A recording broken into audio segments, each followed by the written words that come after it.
Hello students, जैसा कि आप सभी लोगों का आज एसएससी सीएचएसएल एग्ज़ाम का है लास्ट दिन।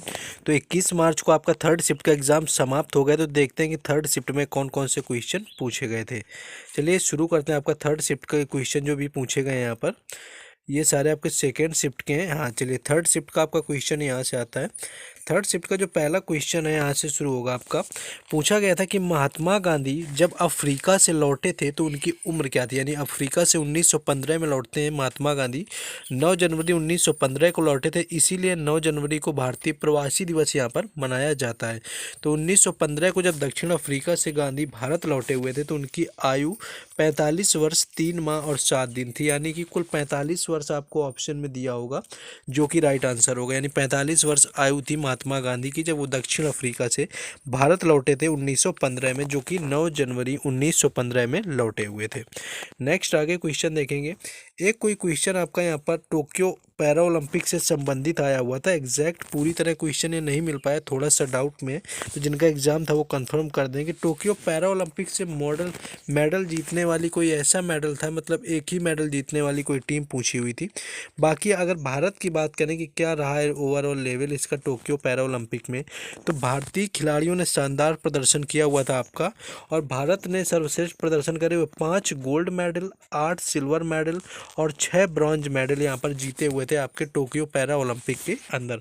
और स्थान जो है वो 24वां स्थान यहाँ पर प्राप्त किया था। भारतीय खिलाड़ियों ने इस दौरान सबसे ज़्यादा एथलेटिक्स में 8 जीते थे, शूटिंग में 5, बैडमिंटन में 4, टेबल टेनिस और तीरंदाजी में एक एक मेडल जीता हुआ था। यानी टेबल टेनिस में एक था, तीरंदाजी में एक था, बैडमिंटन में 4 थे, शूटिंग में 5 थे और सबसे ज़्यादा एथलेटिक्स में 8 मेडल जीते हुए थे। ओवरऑल यहाँ पर बात करें तो कुल 19 मेडल भारत ने टोक्यो पैरा ओलंपिक में जीते हुए हैं, जिससे कि 24वां स्थान भारत का रहा हुआ था। तो नेक्स्ट क्वेश्चन हम लोग आगे देखेंगे। नेक्स्ट क्वेश्चन था कि गुरु पद्मा संभव से संबंधित कौन सा पर्व मनाया जाता है। यानी जो निम्न में से कौन सा पर्व है जो गुरु पद्मा संभव की जन्मतिथि के आधार पर मनाया जाता है। तो हेमिस महोत्सव यहाँ पर राइट आंसर हो जाएगा। हेमिस महोत्सव 2 दिवसीय आयोजन होता है और यह महोत्सव भारतीय बौद्ध संत गुरु पद्मा संभव की जयंती पर मनाया जाता है और यह पर्व हेमिस नामक बौद्ध मठ में आयोजित किया जाता है। तो हेमिस मठ ये अरुणाचल प्रदेश में, यानी अरुणाचल प्रदेश राज्य से संबंधित बौद्ध धर्म का त्यौहार है हेमिस महोत्सव। तो ये गुरु पद्मा संभव की जन्मतिथि यानी कि जन्म दिवस पर मनाया जाता है जब उनका जन्म हुआ था। नेक्स्ट क्वेश्चन आगे देखेंगे। नेक्स्ट क्वेश्चन आपका पूछा गया था कि संविधान का अनुच्छेद 350 है वो किससे संबंधित। अगर अनुच्छेद 350 की बात करें, लेकिन उससे पहले जिन लोगों ने अभी तक वीडियो को लाइक और चैनल को सब्सक्राइब नहीं किया तो सबसे पहले वीडियो को लाइक कर देना है, चैनल को सब्सक्राइब कर देना है, जिससे कि आपको यहाँ पर हर एग्ज़ाम का एनालिसिस मिलता रहता है और हर एग्ज़ाम से रिलेटेड प्लेलिस्ट बनी हुई है, आप आसानी से जा करके चेक कर सकते हैं। और इन क्वेश्चंस जो कि आपके डेली पूछे जा रहे हैं हर शिफ्ट में, इन क्वेश्चंस की पीडीएफ फ्री ऑफ कॉस्ट आपको टेलीग्राम चैनल और व्हाट्सएप ग्रुप दोनों पर दे दी जाएगी। तो आपको उसका लिंक जो है डिस्क्रिप्शन में दोनों का दिया हुआ है, वहाँ से जुड़ जाए, वहाँ पर पीडीएफ मिल जाएगी। बट वीडियो को लाइक जरूर कर देना है। चलिए अब संविधान के अनुच्छेद 350 के देख लेते हैं किससे संबंधित है। तो अनुच्छेद 350 व्यथा के निवारण के लिए अभ्यावेदन की भाषाएं किसी शिकायत के निवारण के लिए संघ या राज्य के किसी पदाधिकारी या प्राधिकारी को यथास्थित संघ में या राज्य में प्रयोग होने वाली किसी भी भाषा में अभ्यावेदन देने का प्रत्येक व्यक्ति को हक होगा। तो इस तरह से आपका अभ्यावेदन देने से संबंधित है भारतीय संविधान का अनुच्छेद 350, जो कि आर्टिकल 350 यहाँ पर पूछा गया था।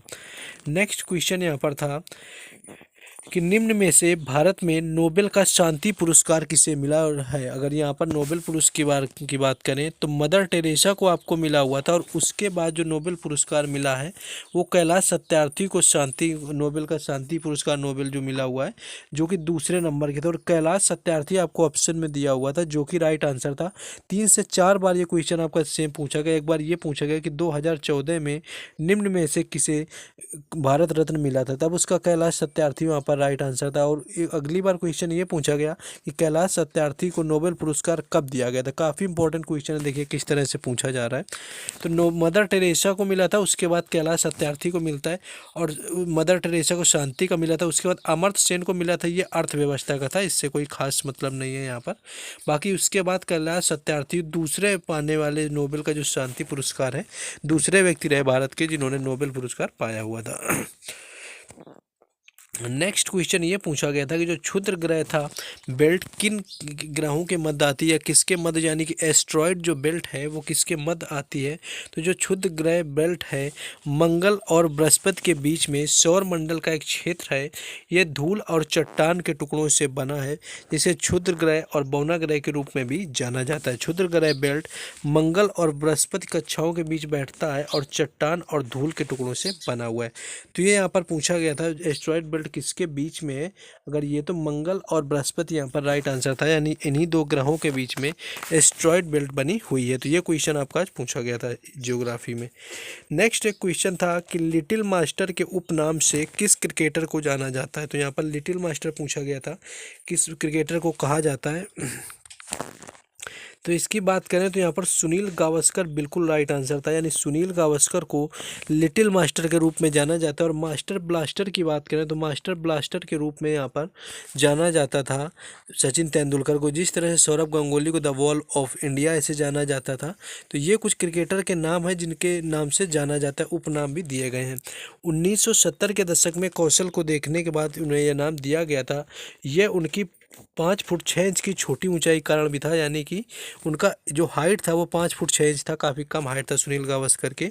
और वह टेस्ट मैच में लंबे समय तक मैदान में गेंदबाजों के खिलाफ टिके रहते थे। इसके बाद इन्हें दिया गया, और यह उपनाम बाद में सचिन तेंदुलकर को भी दिया गया था, लेकिन वो मास्टर ब्लास्टर था। इसी तरह कपिल देव का जो उपनाम है वो यहाँ पर हरियाणा हरिकेन दिया गया था। और अनिल कुंबले को नवजोत सिंह सिद्धू ने जंबो उपनाम दिया था, यानी जंबो अनिल कुंबले को कहा जाता था।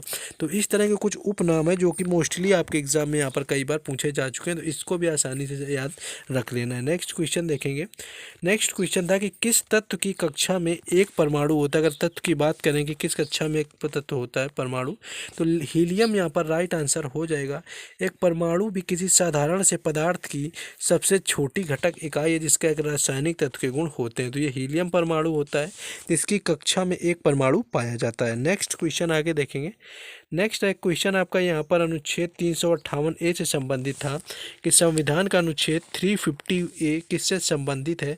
तो अगर 358 की बात करें तो आपातकाल समाप्त होते ही अनुच्छेद 19 द्वारा प्रदत्त अधिकारों का निलंबन स्वतः ही समाप्त हो जाता है, किंतु अनुच्छेद 359 के तहत मूल अधिकारों का निलंबन उस अवधि के लिए होता है जिस अवधि के लिए राष्ट्रपति ने आदेश में उल्लेख किया हो। तो ये क्वेश्चन आपका पूछा गया था यहाँ पर। तो जिनका एग्जाम था वो और भी क्वेश्चन को यहाँ पर एटलीस्ट कंफर्म करेंगे कौन कौन से क्वेश्चन पूछे गए थे, अगर थोड़ा सा भी क्वेश्चन में डाउट होता है। जिनका आज थर्ड शिफ्ट में था, क्योंकि लास्ट डे एग्जाम का स्टूडेंट्स के जरिए ये क्वेश्चन मिल पाते हैं। एक आपका ईपी रोम का फुल फॉर्म पूछा गया था कि ईपी रोम जो है ऐप रोम है, इसका फुल फॉर्म क्या होगा। तो erasable programmable read only memory. तो ये इसका फुल फॉर्म था, erasable programmable read only memory. तो ऐप रोम का फुल फॉर्म यहाँ पर हो जाएगा। नेक्स्ट क्वेश्चन था कि अल्लूरी सीताराम राजू को किस वर्ष गिरफ्तार किया गया था। तो ये अल्लूरी सीताराम राजू वही हैं जिन पर RRR यानी RRR मूवी बनाई गई है, जो कि आंध्र प्रदेश से संबंधित क्रांतिकारी रहे हैं। तो अल्लूरी सीताराम राजू की बात करें तो वर्ष 1924 यहाँ पर हो जाएगा, यानी वर्ष 1924 में अल्लूरी सीताराम राजू को पुलिस हिरासत में लिया गया था और एक पेड़ से बांधकर सार्वजनिक रूप से गोली मार दी गई थी तथा सशस्त्र विद्रोह को प्रभावी ढंग से समाप्त कर दिया था। यानी आंध्र प्रदेश में जो सशस्त्र विद्रोह किया था वो अल्लूरी सीताराम राजू ने किया था, जिन्हें 1924 में पुलिस के द्वारा गिरफ्तार किया जाता है और खुले आम सबकी गोली यहाँ पर उन्हें मार दी जाती है। तो ये क्वेश्चन पूछा गया था। नेक्स्ट क्वेश्चन था कि विषाणु जनित रोग निम्न में से कौन है। तो विषाणु जनित रोग के अनुसार आपके चेचक, रेबीज, हेपेटाइटिस, एड्स, सॉर्स, मर्स, फ्लू आदि ये वो सारे हैं रोग जो कि विषाणु के कारण होने वाले हैं। तो विषाणु के कारण इन्हीं में से कुछ दिया होगा, चेचक, रेबीज, हेपेटाइटिस, एड्स, ये सारे हमारे यहाँ पर विषाणु से होने वाले रोग होते हैं, तो इन्हीं में से कोई दिया होगा ऑप्शन में। एक कुछ फीफा वर्ल्ड कप से था, एटलीस्ट क्वेश्चन एकदम कंफर्म नहीं मिल पाया कि फीफा वर्ल्ड कप से कौन सा पुरस्कार किसे दिया गया है, लेकिन जो अर्जेंटीना ने फीफा वर्ल्ड कप 2022 का फाइनल मैच जीत लिया है, यहाँ पर फ्रांस उप विजेता रहा है, फ्रांस को हरा करके अर्जेंटीना ने जीता है और 36 साल बाद अर्जेंटीना ने जीता। इससे पहले 36 साल पहले ही अर्जेंटीना टीम ने फीफा वर्ल्ड कप जीता हुआ था, तो ये 36 साल बाद करिश्मा हुआ है यहाँ पर। तो ये क्वेश्चन फीफा वर्ल्ड कप से क्वेश्चन पूछा गया था। बाकी एक यहाँ पर संबंधित कुछ एक स्टेटमेंट टाइप का क्वेश्चन था, स्टेटमेंट में जिसमें कि कई देश दिए थे, उनकी राजधानी दी गई थी। तो अगर देश और राजधानी की बात करें कि मैच इसमें था कि कौन सा सही होगा या कौन सा गलत है, मैचिंग करना था, तो वहाँ पर पाकिस्तान की जो राजधानी है वो वहाँ पर कराची दे दी गई थी, तो जो कि शायद गलत थी। कराची जो आपकी थी वो वहाँ पर सही नहीं थे, क्योंकि पाकिस्तान की राजधानी इस्लामाबाद यहाँ पर होती है और अन्य महत्वपूर्ण नगर कराची, लाहौर, रावलपिंडी इत्यादि हैं। तो राजधानी जो है वो इस्लामाबाद ही होता है, लेकिन उसमें कराची दिया हुआ था, जो कि वहाँ पर गलत था। तो ये पूछा गया था। तो ये कुछ था आपका एनालिसिस 31 मार्च थर्ड शिफ्ट का SSC CHSL एग्ज़ाम का। तो